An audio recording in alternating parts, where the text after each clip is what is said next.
Halo bro, assalamualaikum warahmatullahi wabarakatuh bro. Kembali bersama saya Pecinta Kambing Official. Selamat pagi buat bro-bro semuanya dimanapun berada. Oke bro, langsung saja. Video kita kali ini beda dari video sebelumnya.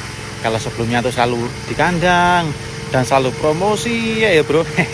Kan bosan kalau gitu terus. Nah ini kali ini bro-bro semua saya ajak ke bang pakan saya bro.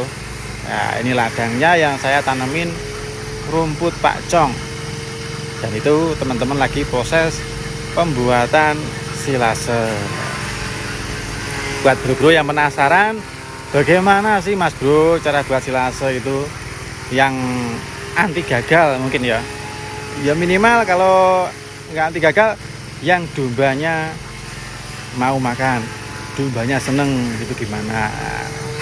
Ini bro, ini rumput pakcong ini kemarin sudah saya babat duluan, mungkin selisih 1 minggu. Nah pertumbuhannya sudah segini. Habis itu yang situ, habis itu besok yang sana, dan terusnya gitu.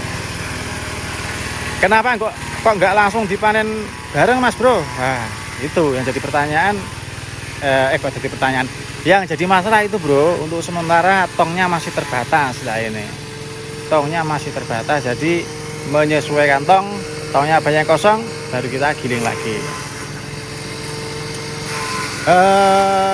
Untuk panen rumput pakcong menurut saya bro ya, itu sebenarnya ada idealnya, meskipun nggak ada patokannya loh ya. Bro-bro bisa panen sebulan, 2 bulan, 3 bulan pun juga bisa. Tapi menurut saya yang ideal tuh ya sekitar 1 bulan lebih dikit lah bro. Kalau enggak, kita lihat dari pertumbuhan si pakcongnya sendiri. Menurut saya yang penting tuh ada batangnya bro. Wah, kalau kesana nanti berisik bro. Untuk saya tuh gini, ini kita pakai contoh bro. Nah, kita pakai contoh tuh yang penting batangnya. Ini kan masih kecil ya bro lah.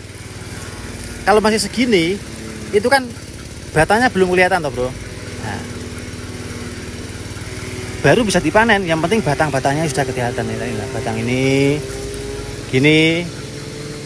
Itu menurut saya lebih ideal seperti itu. Karena apa?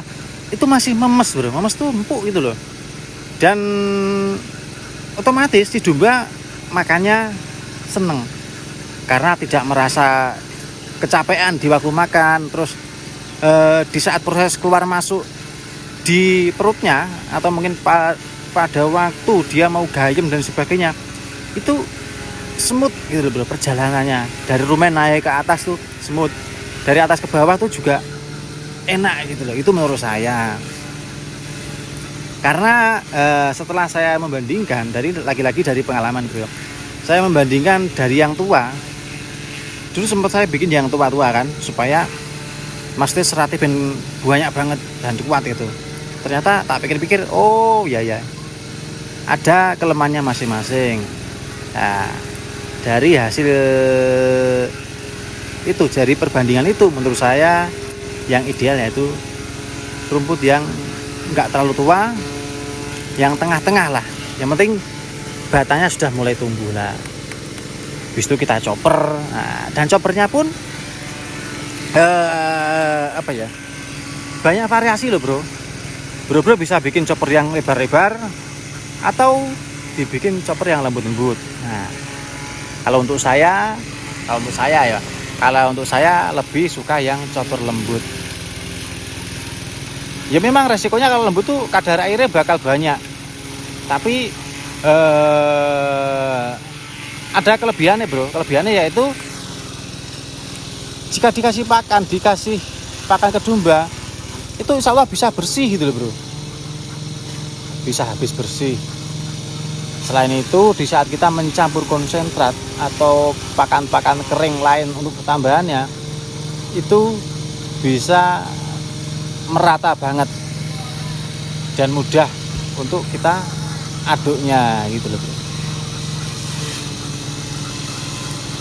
Dengan catatan di saat kita menggunakan silase yang chopperan lembut, itu kita harus bisa mengondisikan kadar airnya. Itu bro. Kalau saya menggunakan, saya tambahi bekatul bro, bekatul yang grade A, bahkan yang separator itu yang lembut banget, yang bagus. Nggak perlu banyak-banyak sih menurut saya. Bekatul itu fungsinya kalau saya bukan fokus pada pengeringan air ya, tapi lebih pada apa ya mungkin bau bro. Baunya menurut saya kalau ada bekatulnya itu tidak terlalu menyengat jika tidak ada bekatulnya. Ya, mungkin ada yang bilang bahwa bekatul itu juga salah satu sebuah probiotik yang alami yang bisa digunakan. Itu juga ada bener ya menurut saya, karena kita gini wes, sama-sama pakai silase ya, kita gini lembut ya kan, kadarnya banyak. Nah, satu kita kasih bekatul, yang satu enggak. Meskipun di dalam itu kadar airnya tetap sama, pasti mengendap di bawah banyak gitu, tapi untuk baunya itu beda bro. Kalau yang ada silasenya baunya tetap harum.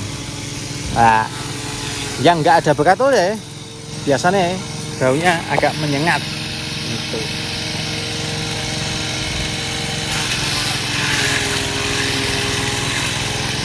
Jadi pembuatannya seperti ini.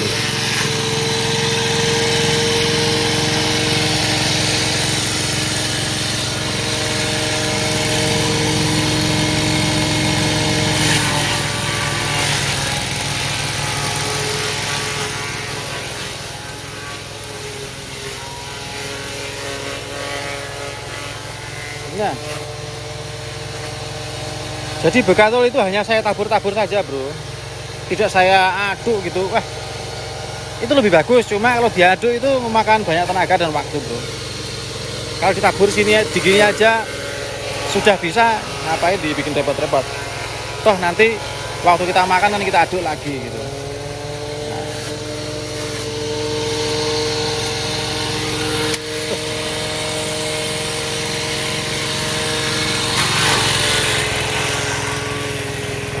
Ini buat memotong rumputnya pacong. Kalau kita pengen manen rumput pacong menggunakan mesin potong rumput itu enaknya orang dua bro.